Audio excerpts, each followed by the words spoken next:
Here.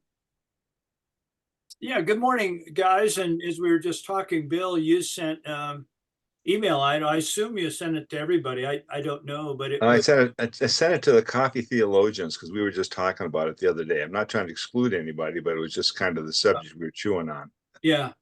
Well, it pertains to the very text that we're talking about, and thus, fellas, for two verses, we're on our third week, and I know that is excessive to the max. That's way too fast. It's yeah, it's but please, you guys are so gracious to me. This idea of what we're talking about, asking anything in my name, has been so abused within the Christian sector, and people have suffered needlessly because of not because of the verse, but it's because of what we do to the verse. So thus week three, we're going to wrap it up today. Next week we'll go on to 180, 180. Well, let me ask you this. Okay. Next week is the in-between week between the holidays. I'll be here. I'd love to teach if you guys are there. I've been prepping. Okay. We'll go ahead and plan on meeting next week here by Zoom. So let's go ahead and dive into this. Recording is going. The slides are on the screen, and I see all your wonderful faces. So here we go. Last time, I came up with this graphic, and to try to dive into these two verses. Whatever you ask in my name, this will I do, so that the Father may be glorified in the Son. If you ask anything in my name, I will do it. Okay. So when we don't get what we ask, I summarized this graphic from last time. You've got you and I as followers. We've got the yellow arrow, which is the ask to Jesus, and then the promise, the words of Jesus, I will do whatever you ask. But then the red X depicts the fact that, the very reality that all of us have experienced what we would label as unanswered prayer. So we looked at a video last week. And by the way, Sterling, somebody, I think it was Sterling, said he'd help me. Thank you.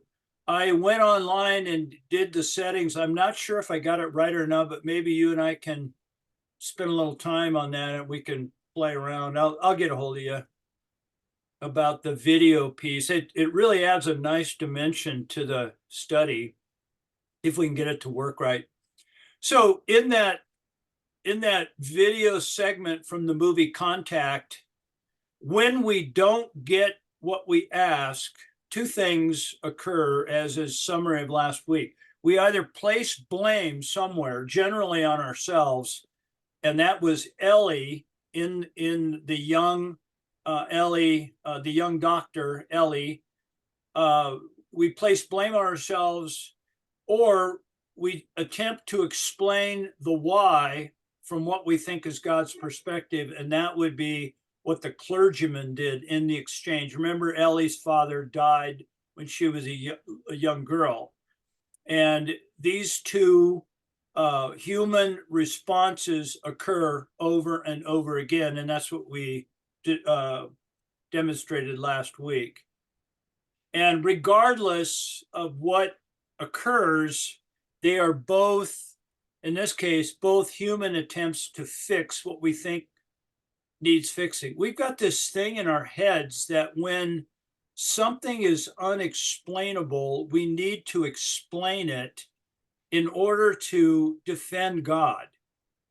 I've done it numerous times, and I'm really asking the question, why do we need to do that?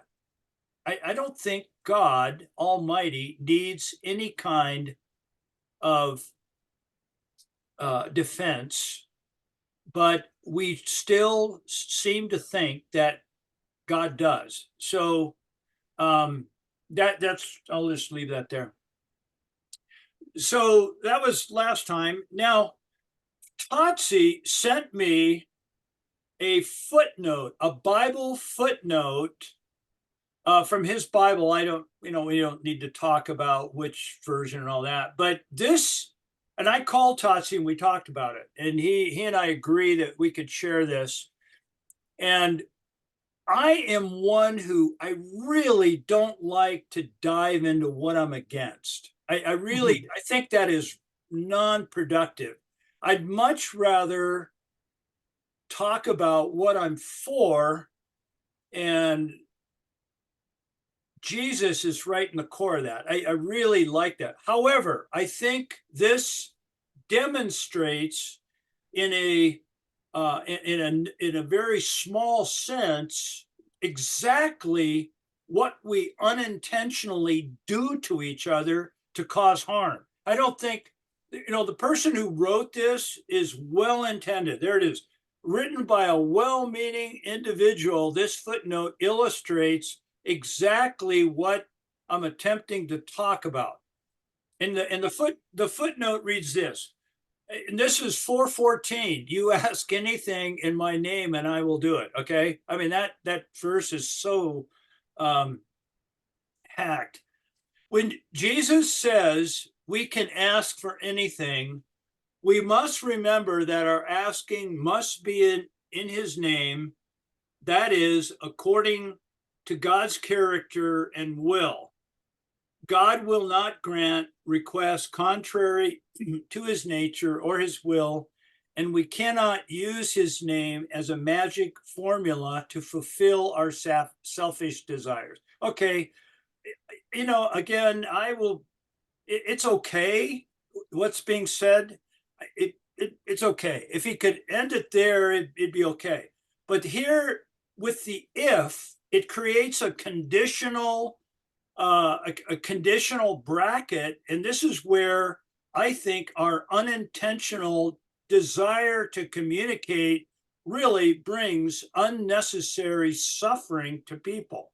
So it says this: if we are sincerely following God, who in the heck can decide if I'm sincerely following God and seeking to do his will?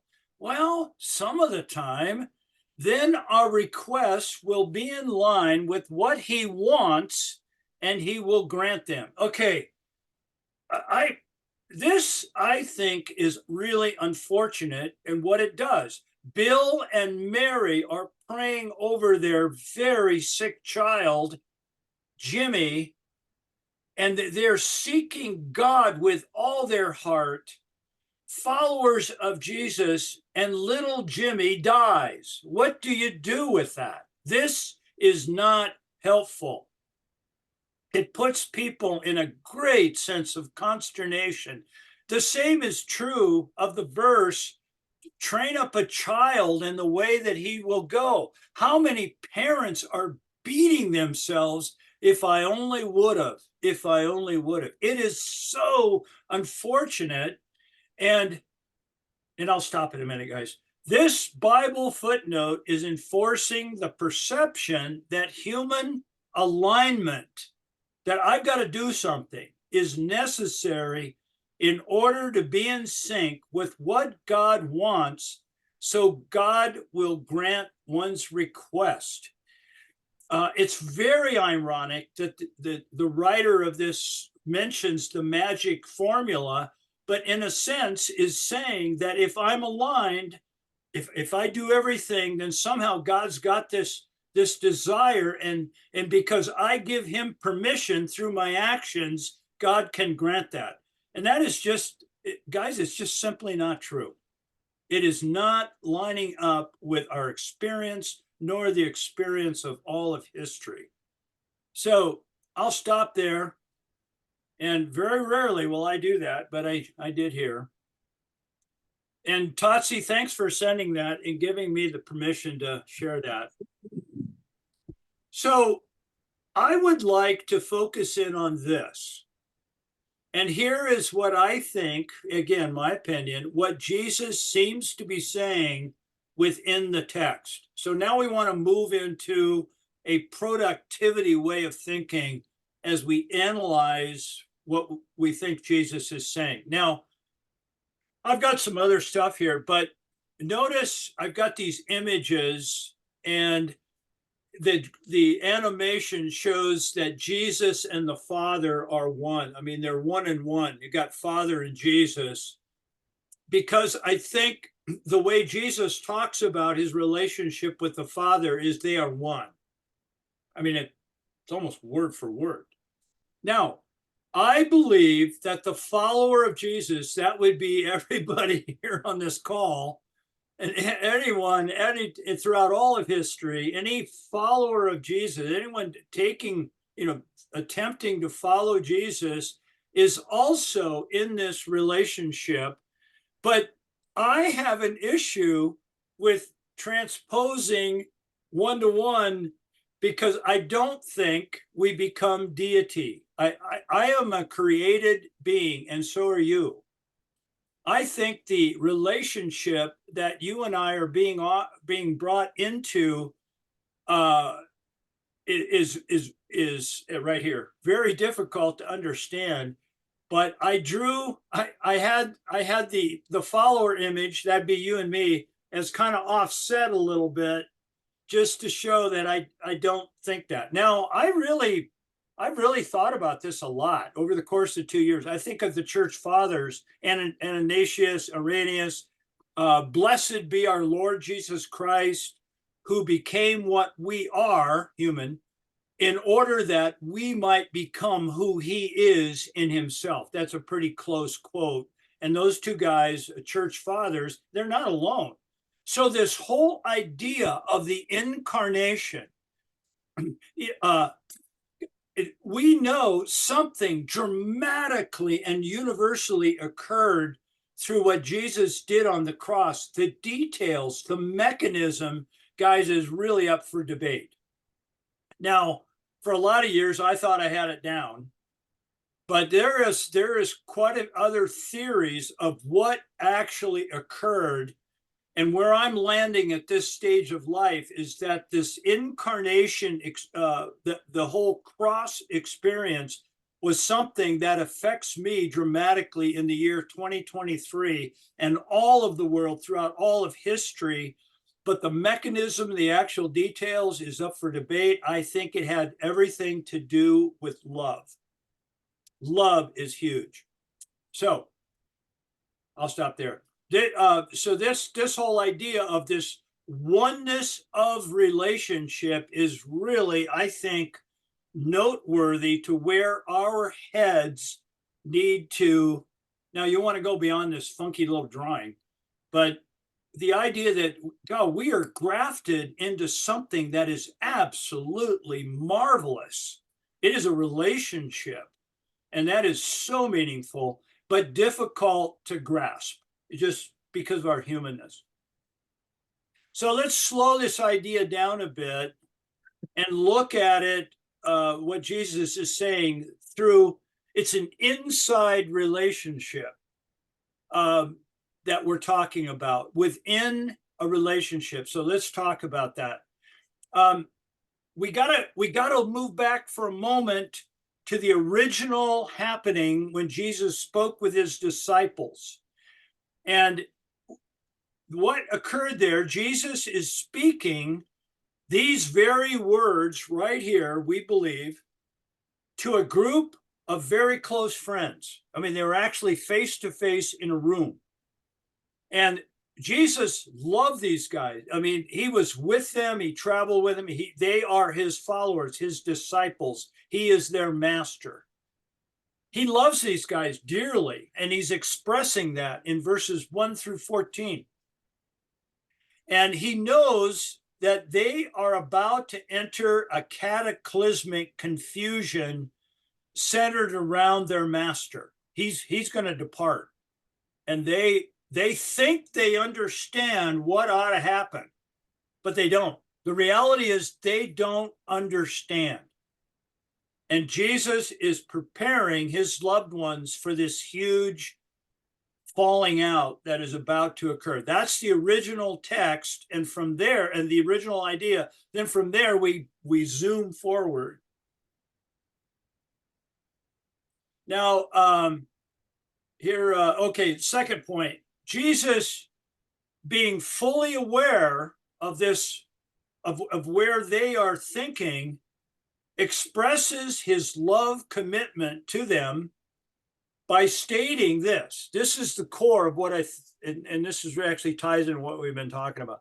Regardless of how bleak things are, fellas, I'm paraphrasing, he is with them during the falling out process, during this very dark time. He is committed to be with them, even though he'll be with them differently than how they perceive it. And he will also provide an outcome for them, a goodness for them. Love is the binding thread. Love is integral to this whole section, which he is about to demonstrate, and which will see them through. Love is this primary component. And that's the original text. Now we can zoom. Okay, all one relationship. Now we fast forward to the year. We don't want to forget. We want to respect that original interaction. And now we come forward to the year 2023. And I am making a statement that is saying that I think, by faith, it's correct to say that we too, on this call, all believers throughout all of history, are part of this relationship. I don't think we work to get into this relationship. I think we're part of this relationship. This one relationship, now I define it. This one relationship was authored by God at the very beginning, integral to John's purpose, John 1 through 13. That's what the prologue is about. God's very intent from the very beginning was relationship. This relationship was demonstrated through a human individual, Jesus of Nazareth, in John 1:14 through 18, the incarnation, where it says, "And the Word became flesh." God reached to mankind through a human being named Jesus of Nazareth, and he demonstrated to us what it means to be truly human. And then, through Jesus of Nazareth, he extended to all human beings, and labeling it as the good news. We call it the gospel. And that is John 1:19 to the end of the book. We see Jesus demonstrating the good news that is given by God through Jesus to us. And that's a very, very basic way we can understand John's gospel account. John 1 through 13, then 14 through 18 is just the introduction of the incarnation, and then the ramification of, or the extension of, the incarnation for the remainder of the book, thus John's gospel. We are invited to embrace as people, and now is fast forward, and then to live out our life, the gift of life that we've been given within this reality of love, which he is extending, which from the beginning was authored in its entirety by God. This is about embracing it and then living it. So, how do we function within this one relationship? And again, this is the third week of the same text. So now we're getting down to the brass tacks here. To the degree I am able to let go, and this ties exactly in with what Jesus said earlier in the chapter, to the degree that I am as an individual able to let go of my own self-constructed way of thinking, I am able to embrace what is actually true at any given moment and at any given place. In other words, I need to get myself out of the way, is what that's saying. My belief becomes, and here it is, just like the disciples that were there originally with Jesus, my belief can become of what and who he is, what he is doing for me and you, regardless of how bleak. I am dearly loved. That is so critical. That regardless of how bleak the circumstances, I remain as truly loved by the one. He is present at this very moment, although it may not appear that way, and he will lead me through to what is good. John 14, 1 through 14. That is what I think Jesus is communicating to his disciples and has direct correlation to all who follow him. John 14, 1 through 14. So, what next?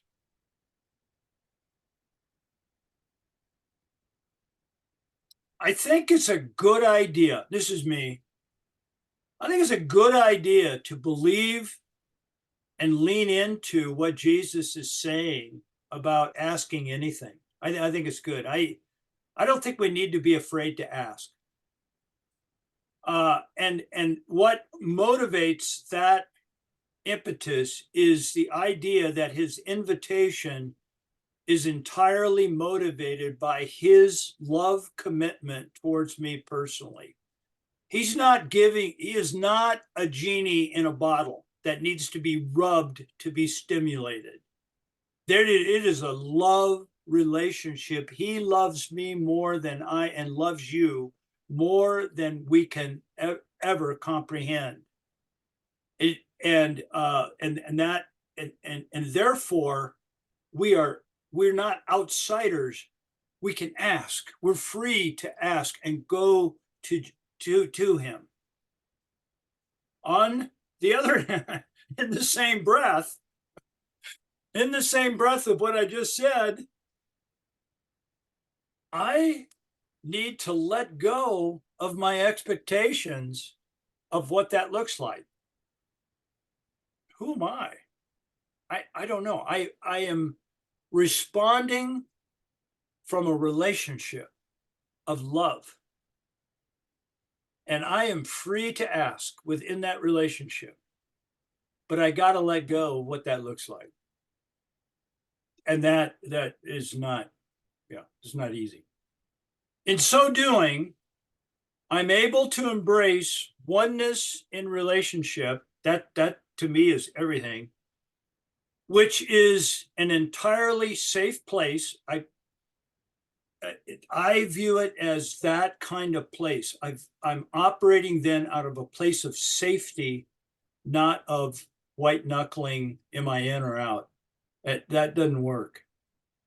A safe place, and it's regardless of circumstances.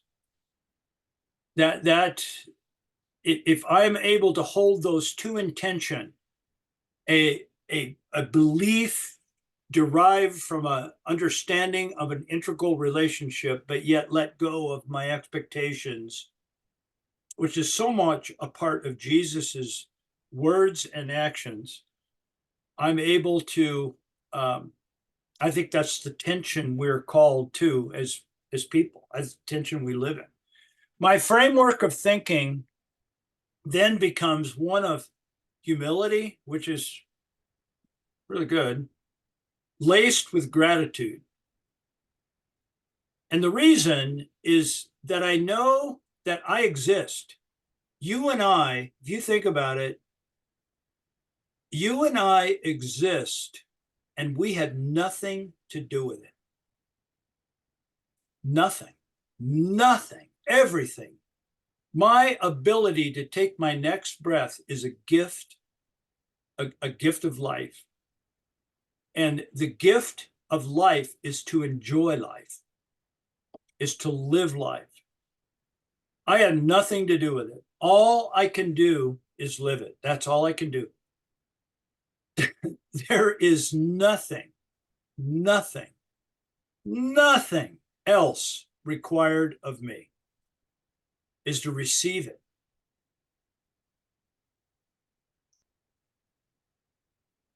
Therefore, I find comfort personally in these words. Verse 1 of chapter 14, do not let your hearts be troubled. Mike, John, Bill, Totsie, Sterling, Carl, Dave, Steve, do not let your heart be troubled. Believe in God and believe also in me. In my Father's house are many rooms. And if that were not so, I would have told you. Because I am going there to prepare a place for you personally. And if I go and prepare a place for you, I'm going to come back again and will take you to myself, so that where I am, there you will also be. Truly, truly, I say to you, the one who believes in me, the works that I do, he will do also, as you live life here and now. Greater works than these you will do, because I'm going to the Father. My works will be done through your hands. And whatever you ask in my name, this I will do, so that the Father may be glorified in the Son. And if you ask anything in my name, I will do it.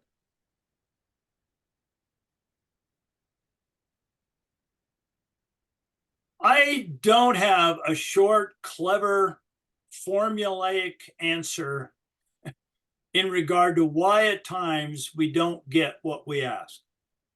Doesn't exist in my book. The truth is, all of the disciples present at the time when Jesus first spoke these words experienced some degree of hardship.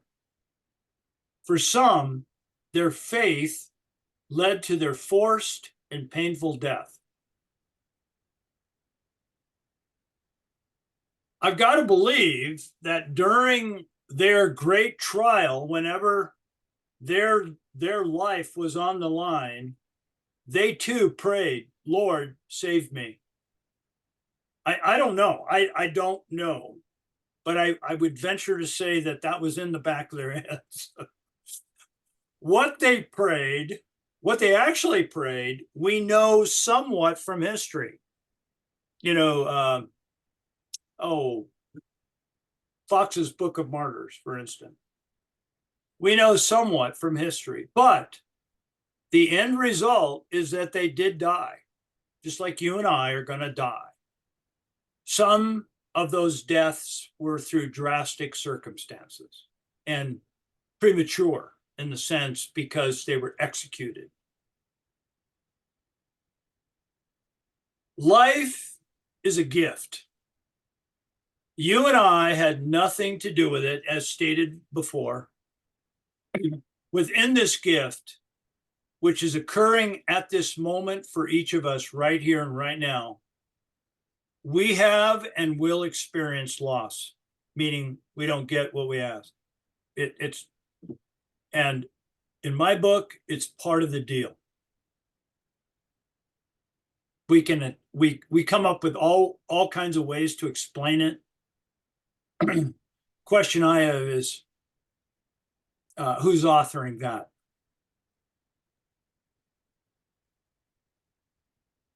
Through it all, I am loved regardless. I believe that, and you believe that through faith. He is present. We believe that too through faith. And he will not abandon me. We believe that also through faith. And he has prepared goodness for me. there again. So in our discussion time, as we've wrapped up these two verses, the question on the table for us to look at is, in what ways can you and I, being in our senior years of this journey, which I think is very important, how can we demonstrate? How can we participate? How can we communicate love, life, and hope to other people? Which is, from my perspective, our invitation at this time of life. So let's talk about that. How do we do that? I mean, what are your thoughts? What words, as a follow-up, what words do we choose in addressing this very subject of being with people who are really in their journey attempting to understand life in a very complex and difficult world where sometimes we don't get what we ask? What words do we choose? And what words do we not choose? Maybe that's where our heads want to go. So the table is open to each of you. I'd love, and we would love to hear your thoughts.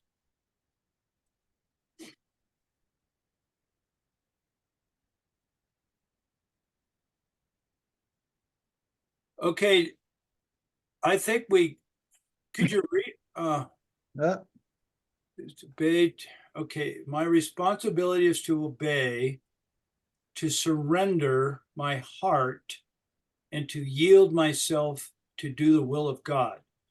It is in the process of obedience that we gain understanding. You can't get the peace that passes understanding until you give up your right to understand. I think, thanks, Dave. I think you shared that last week, didn't you? Yeah, thank you. Thank you for saying that. You're muted right now. Do you want to say anything about that?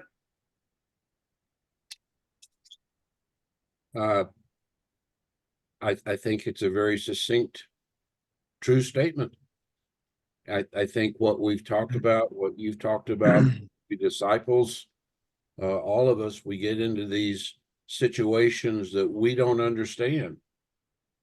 And we dig and we argue and we scream and we holler and and we're not going to find peace unless we give up our human demand that I've got to understand everything that's going on. Yeah.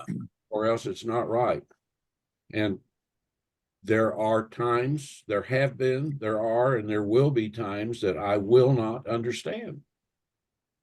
Yeah. And I've got to admit that and live with that because, and this is a gross, trite simplification, God's God and I'm not. Yeah. So, The older I get, the more comfortable I become with that. Yeah. I heard somebody yeah, else. that was me. So Dave, I was yeah, just go going to ask about obedience to the will of God. So take that a step further. What does that look like?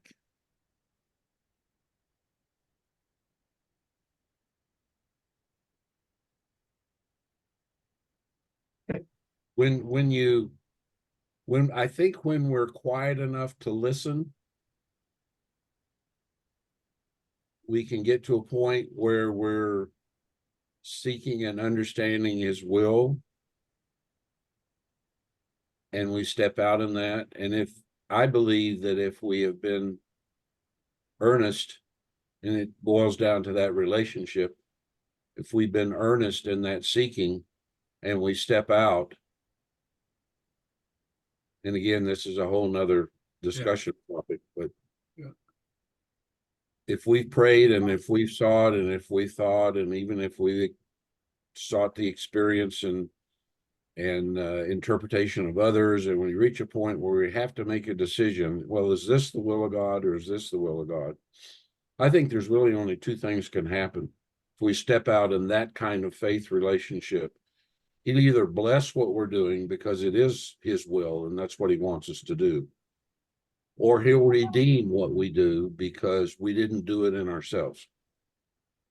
We did it in our best understanding of what he wanted, and he knows that heart, and therefore he's not going to punish us for earnestly seeking his will. Maybe we didn't hear him right. Any of you that have children, you've gone through that with your children. You Yeah. teach them, you help them, they make a decision, they go the wrong direction, and you take them back and say, well, you know, I know you tried to do the right thing, but let's look at it this way. It's the same So relation. here we are in this last quarter of our life, and or even shorter. And this idea of doing, is there anything bigger than that? I guess is what I'm saying. Anything bigger than doing his will? Mhm. No. So Mike, in terms of what we've been talking about here, yeah, Bill, you got your hand up. Bill, Okay. Well, I yeah, just noticed that, thanks, John. Yeah. I just noticed that, you know, my teachers always told me to raise your hand, but I wasn't very good at that.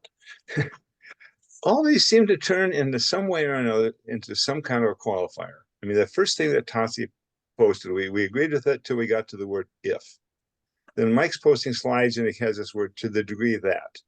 And then Dave says, if we give up a right to understanding, all these become various forms of qualifiers to make this verse work. And I'm struggling with that. Is that verse, Interesting. Yeah. you know what I'm saying is that I did a thing on this whole thing, and my qualifier was that we need to know Jesus better. Is this what Jesus would do? And then we bring in the divorce. But even that's a qualifier, and I don't see how we avoid that. You know, that is a really good insight, Bill. I catch myself over and over putting qualifiers in there. And I could have very well, see, I'm trying to remove as many as I can. Maybe in my naive kind of thinking, I go, I can remove them all. What you're stating really questions that. Can we remove qualifiers? My feeling is that we as people tend to turn a gift of life into something that I need to manipulate and do or act or behave a certain way in order for it to work. And I am less and less moving in that direction. I think our behavior matters, but if it's because I'm trying to get something in return, it's what Dave was just saying. It's not, Dave just said there's a redeemable aspect of that. You know, it's part of being human. Yeah. Go ahead. And I got a question for Well, Dave. this is real quick. This is from the old vendor movement. It says, this means to me, pray, and then don't trouble yourself about unanswered prayer, but do it anyway. Because we get on Tuesday nights, we get on a joint call with some of the people in our church, and we intercede for all these different things. And sometimes it just falls out of your lips and goes flat to the floor, but we're doing it. And I guess we're doing it. And every so often something happens, kind of like Wimber would say, we got one, you know, and that's the best I can do, you know. Where my head is going more and more is towards that relationship. I've got my funky little drawing, but to the degree that I can think about what is actually true and occurred through what God has done, and then embrace that for me personally. That's where in my journey, that's where I'm going. That's what I choose to focus in on. Yes, I suffer disappointment as you do, but how to look at that? We got to look at it some way. And to me, number one is I got to come to a place where I can embrace the fact that I am loved regardless. To me, by God Almighty as we understand him. That does, I don't mean that to be a formula, but it's certainly a journey. Dave, I got a question for you.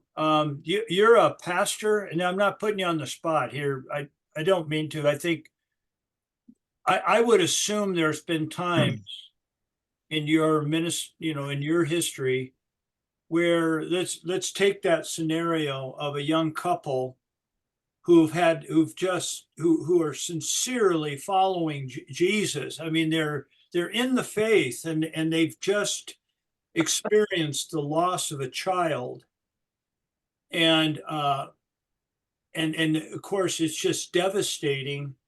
And you, as the one, as a pastor, and got a pastor's heart, what would you do to, as you enter into that very volatile situation, what would you do? And if you had words, what would those words be? And what would those words not be?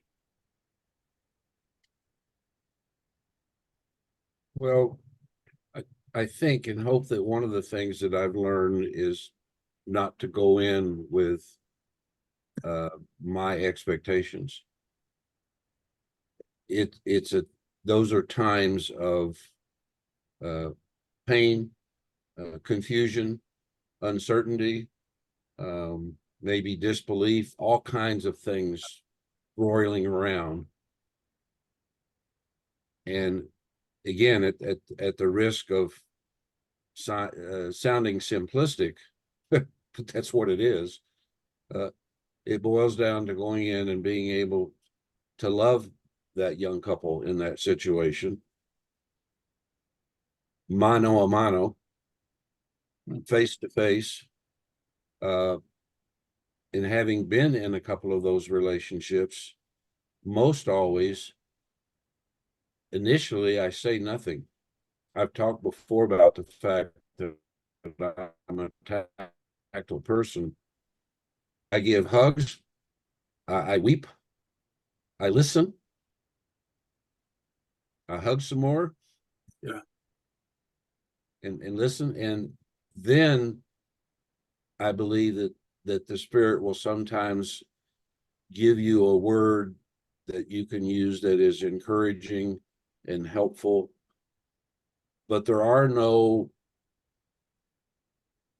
I don't know that there are any immediate panaceas for those people in the depth of their human hurt. So you cannot go in and flip a switch and expect things to miraculously change. Grief and healing take time.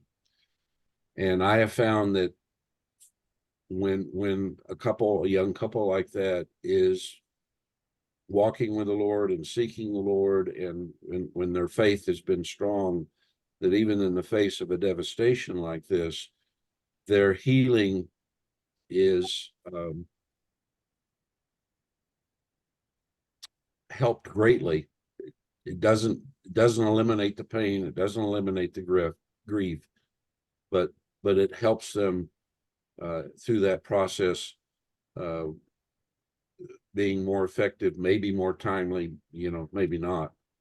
But so again, so I'm going to walk in and tell them that I understand why their child died. Nope. no. I'm going to do that. So, Don't.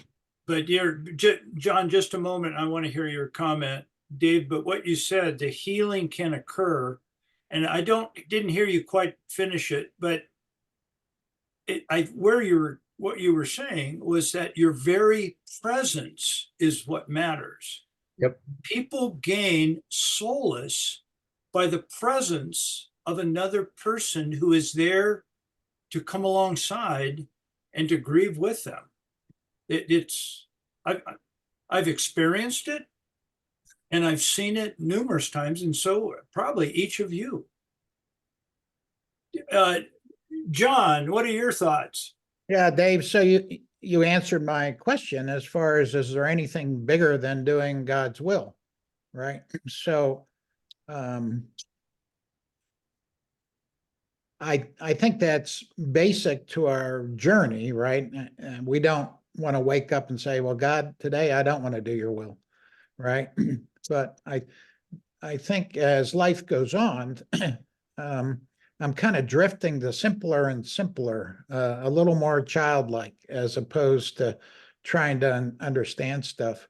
Mike, this when I was in my 30s, married, no kids, and I can remember we had a good friend, a daughter in the hospital and dying, and a couple of us went and we prayed over her. You know, you can almost envision this back in the 70s, a lot of you, right? And earnestly prayed and prayed and prayed and thought God would, you know, heal. And the baby died, little baby girl died. So that didn't unravel anything. I mean, I don't remember in specifics, but I do know because they're friends to this day. I do know that we didn't leave and that we just continued to walk. And back then we weren't very smart and probably things we said or whatever, but we're still there in terms of relationships.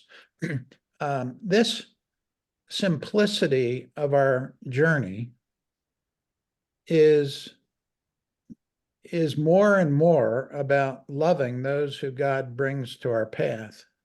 So the bigger thing is this idea of these qualifiers, as Bill's saying, is there something bigger than that, right? That we're called to do or to be. It's interesting. I think Bill's mouth plopped open, so that means Bill Well, this is going to be a short story, but I told you there's about 5 of us that get on a conference call every Tuesday night for things that come up in our church. And one of the guys, Matt's, is a younger man. Well, they're all younger than me.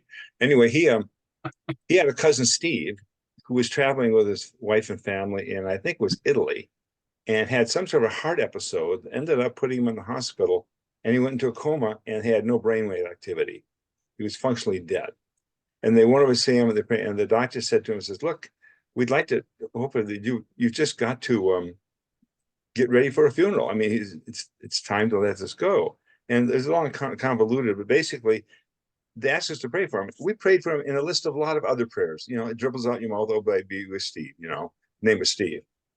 And they flew him back to the United States to be by the doctors.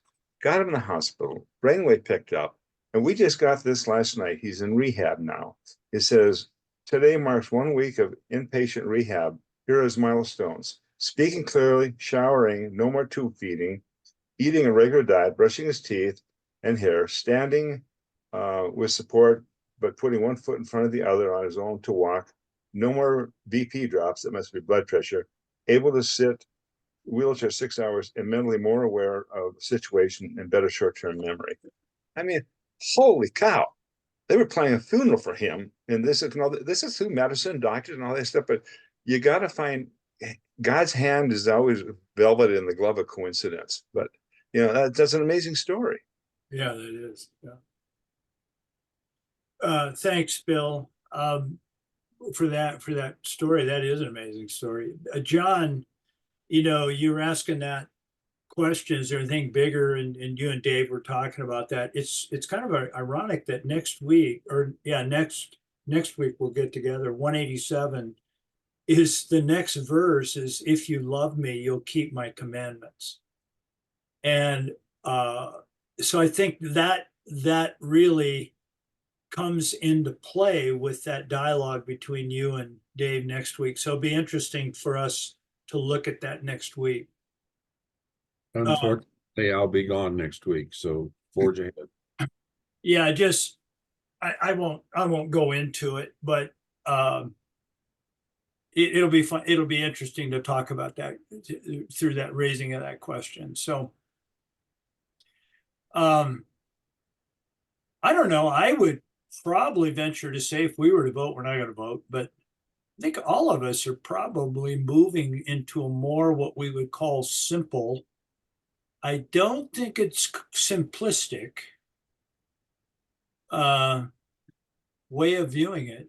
John brought out the very good words from my perspective, is that we're being invited to love other people. In order for me to love other people, I got to be touched by that. That's actually what we're going to talk about next week. And that's part of it. Any other, we got a few more minutes. Any other Steve or Vince, or Sterling, Carl, Concy, any words from you guys? You know, Mike, your question here of in what ways can we demonstrate, participate, and communicate love? And the sentence above that on your table time screen here, he is present, and I think we lose sight of the value of being present with people. And that it, you know, it is simple in a sense, but we oftentimes have to think we have to add words to it or whatever. Yeah, But just being present.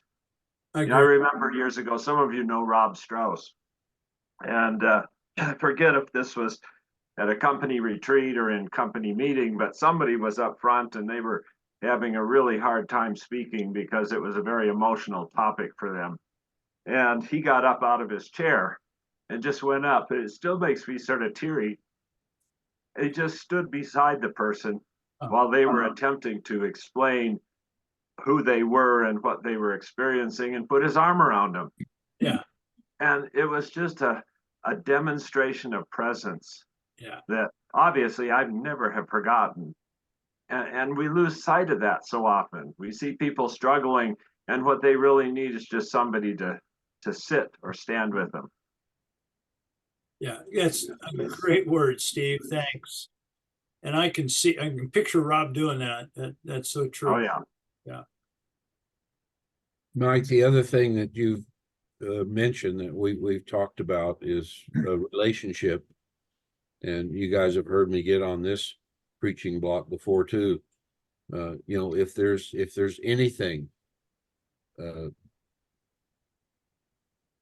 that is consistent throughout the word from Genesis on through, if there's anything obvious, it's that God desires relationship with his children.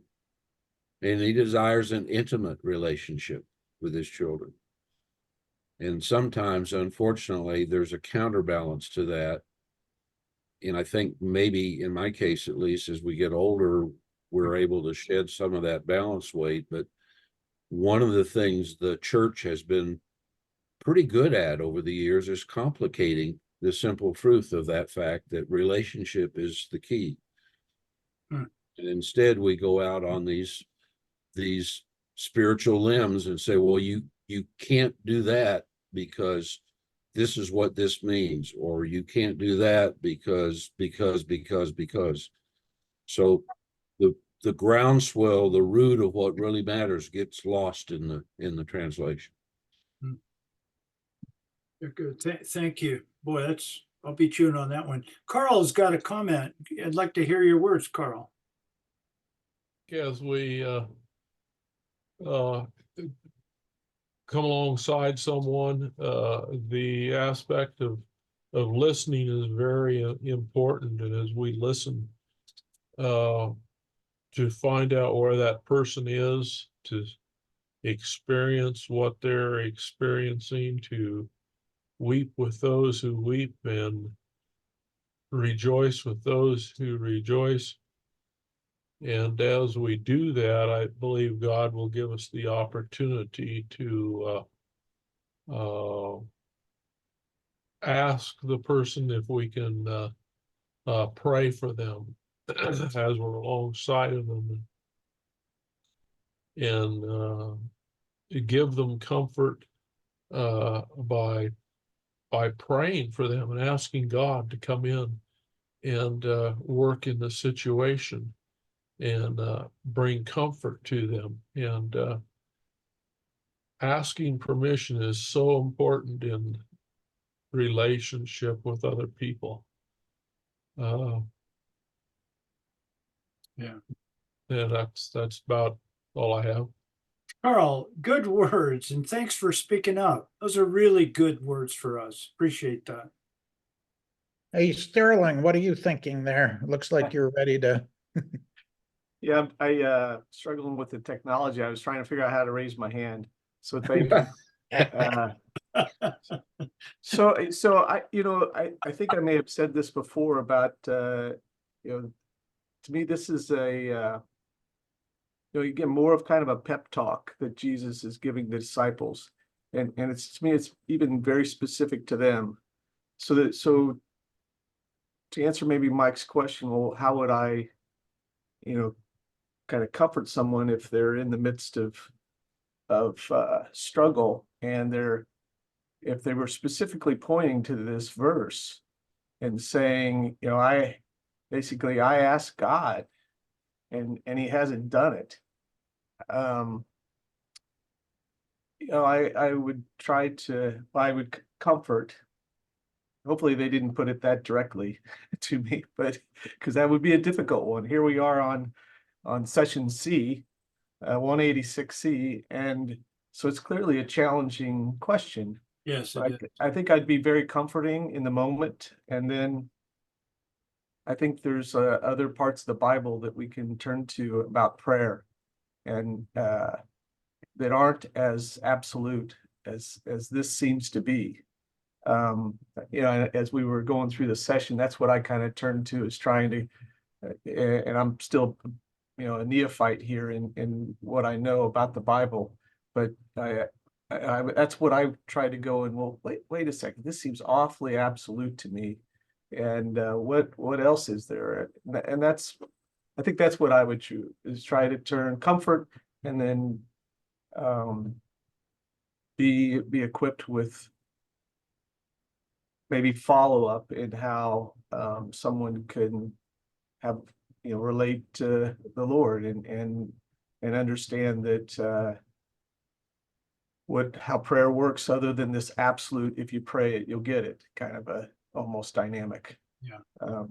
So anyway, that's what comes to mind for me. And thanks to you too, Sterling. When you were talking, I was thinking about what David said earlier, is your comfort. You emphasized the word comfort. A lot of that comfort, comfort's words comes through, I just don't, I don't have an answer for you. I think that is okay. And Dave said, I would not go in saying, oh, I fully understand. No, none of us would do that. That's not comforting at all. Yeah. But it's coming alongside with them in their time of great grieving and loss, and being with them. And I think all of us have experienced, either being on the receivership or on the giving, the presence of the love of God through the Holy Spirit, that we believe exists. We're gonna go on and talk about that, and that's what we have. That's what we have. All right, fellas, it's 8:02, and we're gonna shut down in this week. Merry Christmas to Merry each Christmas. of you, and we'll plan on I'll be here next week, and I saw several of you are interested. We'll go ahead and meet on the 27th. We'll move to verse 15 next week, and we'll hit that, and that'll really set that has an interesting place in the delivery of what Jesus is saying to his disciples. So anyway, Merry Christmas. Mike, yeah, one yeah. invitation. The church I go to is having Thursday night, what they call the longest night, the 21st, because it's equinox or whatever. But it's also it's crafted towards folks who have not had their best year. And in all of the expectancy of joy around Christmas, they're not experiencing it because life just didn't work out well for them.